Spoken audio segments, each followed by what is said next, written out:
The power of not belonging, Veer Das's The Outsider. Picture the scene. You are standing on a concrete pier in Cozumel, Mexico. You are completely broke. You are deeply hungover. You've just been dumped. Oh, and your trousers are literally filled with sand. As you stand there in your misery, you watch a massive, luxurious cruise ship slowly sail away into the sunset. That ship holds your luggage, your clothes, and, metaphorically, the rest of polite society. You aren't on it because of a stupid visa paperwork error. Most people would call that rock bottom. Veer Das calls that the opening chapter of his life. What is up, everyone? Welcome back to the channel. Today, we are diving deep into the brain of one of my favorite comedians, the international Emmy Award-winning Veer Das.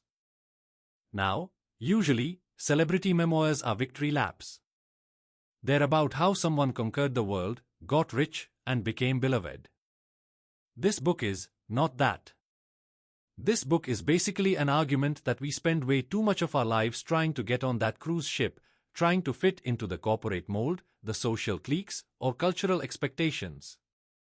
Veer argues that his entire life has been defined by missing the boat. And his central thesis is this: the view from the pier is actually way funnier, and the people you meet there are way more interesting. If you've ever felt like a square peg in a round world, this summary is for you. Let's break it down. The book kicks off with Veer's childhood, which was basically a lesson in severe cultural whiplash. He didn't just grow up in one place, he bounced between India and Lagos, Nigeria.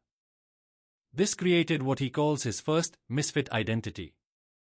When he was living in Nigeria in the 80s, he was the Indian kid. He writes really thoughtfully about the complex racial dynamics there, how Indian families existed in this weird middle ground between the white expats and the black local population. But then, when he went back to India, he wasn't home. He was the African kid, the guy with the weird accent and the different worldview.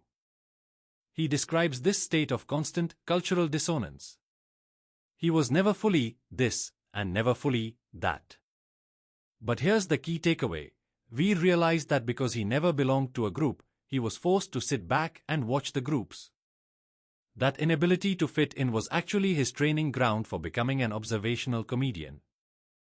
Next, we move to his teenage years in an Indian boarding school. Now, forget Hogwarts. Veer describes this place not as magical, but as brutal. It was governed by intense hierarchies and severe bullying. And this leads to probably the wildest story in the entire book. It perfectly illustrates the lengths a misfit will go to just to get out of a toxic environment. Veer hated this school so much that he decided he needed a medical evacuation. He faked having appendicitis. And guys, he didn't just fake a stomach ache. He committed to the bit so hard, he convinced the doctors. He literally had surgery to remove a perfectly healthy organ just so he didn't have to go back to class. It's hilarious in retrospect, but it also shows the desperation of feeling crushed by a system you don't fit into. He didn't try to win at the school's game, he literally cut himself open to escape it. The narrative shifts to his college years in America. And if you think this is where the glamour starts, nope. Some of the most grounding parts of the book are about his time in Chicago, working as a dishwasher and busboy at a Grand Lux cafe. He writes vividly about the feeling of invisibility, how wealthy customers look right through the service staff. Again, he's the observer on the outside. Eventually, he heads back to India to conquer Bollywood. And this is another hilarious segment about failure. Bollywood in the 2000s had very rigid archetypes. You had to be the hero, the guy who dances around trees and beats up 20 bad guys at once. Veer was not that guy. He didn't look the part, he didn't act the part. He was constantly typecast as the urban funny friend.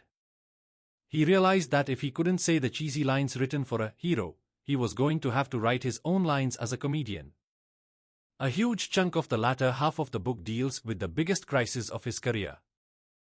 Some of you might remember the viral, to India's monologue he did at the Kennedy Center in DC. Veer pulls back the curtain on what happened after the video went viral. He went to sleep feeling good about a show, and woke up to find himself cancelled by a massive chunk of his own country. He doesn't hold back here.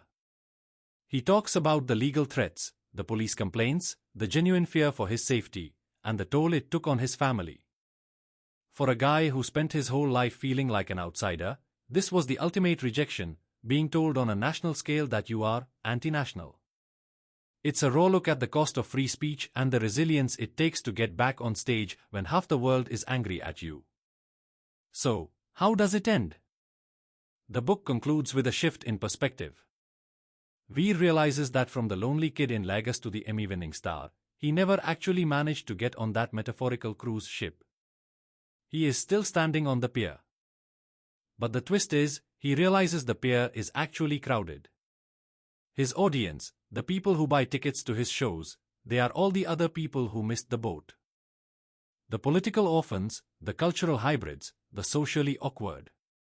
His tribe are the misfits. I really enjoyed this memoir. It's funny, obviously, it's written in his stand-up voice. But it's also surprisingly vulnerable about failure. The ultimate takeaway of The Outsider is that fitting in is a trap. The unique viewpoint you get from being on the fringes is where creativity, humor, and real truth actually come from. So, stop chasing the cruise ship. Enjoy the view from the pier. If you've read The Outsider, drop a comment below and let me know your favorite part. And if you've ever felt like a misfit yourself, let me know, what's your outsider story? If you liked this summary, hit that thumbs up button, and make sure you subscribe so you don't miss the next video. If you want to pick up a copy and read the full story for yourself, I've popped a link in the description below. Thanks for watching, and keep staying weird.